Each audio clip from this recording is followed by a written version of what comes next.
Welcome back to பசுமை மந்திரம். இன்னைக்கு நம்ம என்ன பார்க்க போறோம்னா பொரியை வச்சு ஒரு ஸ்வீட் பார்க்க போறோம். இப்போ ஒரு மிக்ஸி ஜார் எடுத்துக்கோங்க.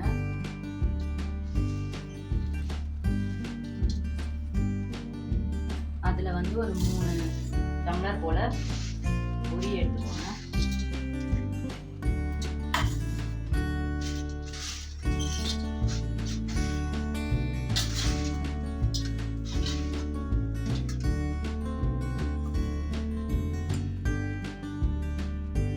நான் ஒரு 3 டம்ளர் பொரி எடுத்திருக்கேன்.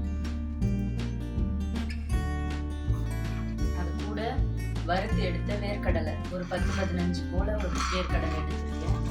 இது கூட மிக்ஸ் பண்ணிக்கோங்க.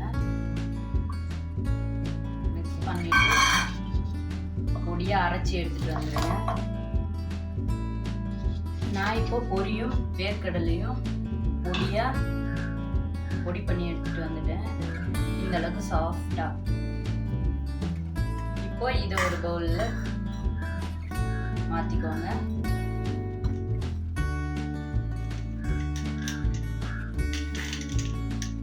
இதே மிக்ஸி ஜார்ல நான் வந்து 3 கப், அதாவது 3 டம்ளர் பொரி எடுத்திருக்கேன். இந்த டம்ளர்ல ஒரு 1/4 டம்ளரை போல சர்க்கரை எடுக்க போறேன். 1/4 டம்ளர் சர்க்கரை. இது கூடவே 2 துண்டு ஏலக்காய். இப்போ இதை நல்லா பொடி பண்ணி எடுத்துக்கலாம். சர்க்கரையை நல்லா பொடி பண்ணி எடுத்துட்டு வந்தாச்சு. இப்போ ஒரு பவுல் எடுத்துக்கிட்டு இந்த சர்க்கரை பொடியை அதில் சேர்த்துடலாம்.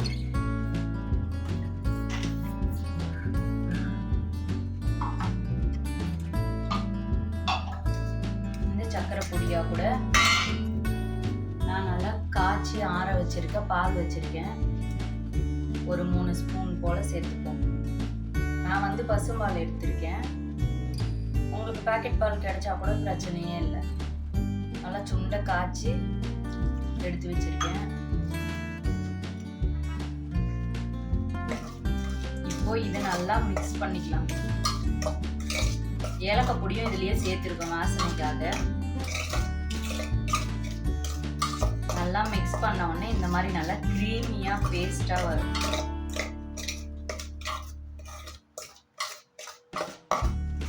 நான் வந்து இந்த ஸ்வீட்டை எதுக்காக இப்ப செஞ்சு காமிக்கிறேன்னா, ரீசெண்டா ஆயுத பூஜை வந்து போச்சு இல்லைங்களா? கண்டிப்பா எல்லார் வீட்லயும் பொரி மீன் இருக்கும். அதை வச்சு என்ன பண்ணணும்னு தெரியாது இல்லைங்களா? அதுக்காக தான். இப்போ இந்த மாதிரி நல்லா பேஸ்டா மிக்ஸ் பண்ணிக்கலாம். நம்ம கேஸ் பற்ற வைக்கணும் அப்படிலாம் எந்த வேலையுமே இல்லை. ஈஸியாக அப்படியே பண்ணலாம். நல்லா ஏலக்காய் பொடி பொடியாக நல்லா தெரியுதுங்களா? இப்போ இது கூட நம்ம பொடி பண்ணி வச்சுருக்கோம் இல்லைங்களா? இந்த பொரியோட பொடியை சேர்த்துக்கலாம். சேர்த்து நல்லா மிக்ஸ் பண்ணிக்கலாம். இது கூட நான் வந்து பொரி கூட வந்து வேர்க்கடலை போட்டு சேர்த்தேன் இல்லையா? நீங்கள் முந்திரி பருப்பு கூட சேர்த்துக்கலாம். என்கிட்ட இப்போதைக்கு முந்திரி பருப்பு இல்லை. அதனால நான் என்ன பண்ணேன்னா வேர்க்கடலையை வறுத்து அது கூட சேர்த்து பொடி பண்ணி எடுத்துக்கிட்டேன். இப்போ நம்ம இந்த மாதிரி நல்லா நம்ம வந்து சப்பாத்தி மாவு மாதிரி நல்லா சாஃப்டாக பிசைஞ்சு எடுத்துக்கணும். இந்த மாதிரி நல்லா பிசைஞ்சுக்கோங்க. ஸ்பூன்ல சரியா நம்மளால மிக்ஸ் பண்ண முடியாது. அதனால இப்போ ஸ்பூன் எடுத்துட்டு இப்போ நான் கையில மிக்ஸ் பண்ணி போறேன்.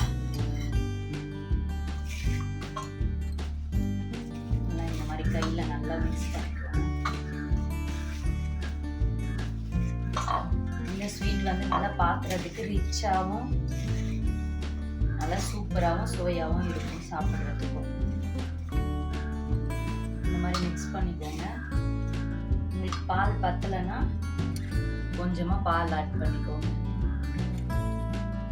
பால் ஆட் பண்ணி நல்லா பிசைஞ்சிக்கலாம்.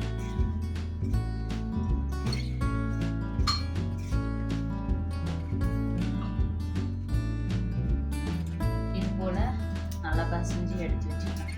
சப்பாத்தி மாவு மாதிரி நல்லா சாஃப்டா இருக்கும். இப்போ ஒரு பிளேட் எடுத்துக்கலாம். இதில் ஒரு 1/2 ஸ்பூன் போல நெய் சேர்த்துக்கலாம்.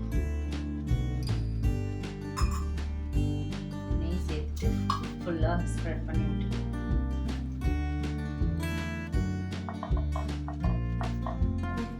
இப்போ நம்ம பிசைஞ்சு வச்சிருக்கிற மாவை இது கூட வச்சு நல்லா ப்ரெஸ் பண்ணணும்.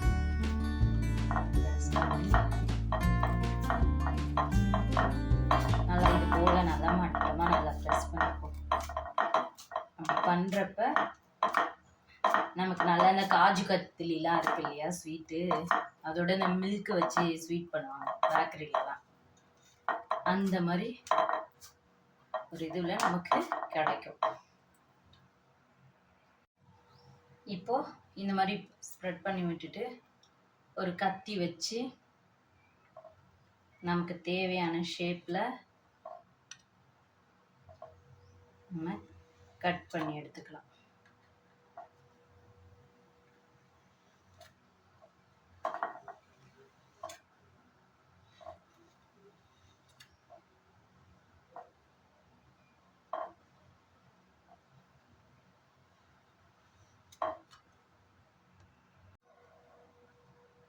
இது போல நம்ம டைமண்ட் ஷேப்லேயோ இல்லை உங்களுக்கு எந்த ஷேப் பிடிக்குதோ அந்த ஷேப்பில் நம்ம ஸ்வீட்டை கட் பண்ணி எடுத்துக்கலாம். இது வந்து ரொம்பவே ஹெல்த்தியான ஸ்வீட். நம்ம வேர்க்கடலை சேர்த்து செஞ்சுருக்கோம். நீங்கள் முந்திரி பருப்பு சேர்த்து கூட செய்யலாம். முந்திரி பருப்பு சேர்த்து செஞ்சீங்கன்னா இன்னும் நல்லா கலர்ஃபுல்லாக ஒயிட்டாக இருக்கும். ஓகே, இந்த ஸ்வீட் எப்படி இருக்குன்னு சொல்லுங்கள். உங்களுக்கு பிடிச்சிருந்துச்சுன்னா லைக் பண்ணுங்கள், ஷேர் பண்ணுங்கள், சப்ஸ்கிரைப் பண்ணுங்கள். Okay, thank you. ஈஸியாக ஒரு சூப்பரான ஸ்வீட் ரெடி ஆயிடுச்சு.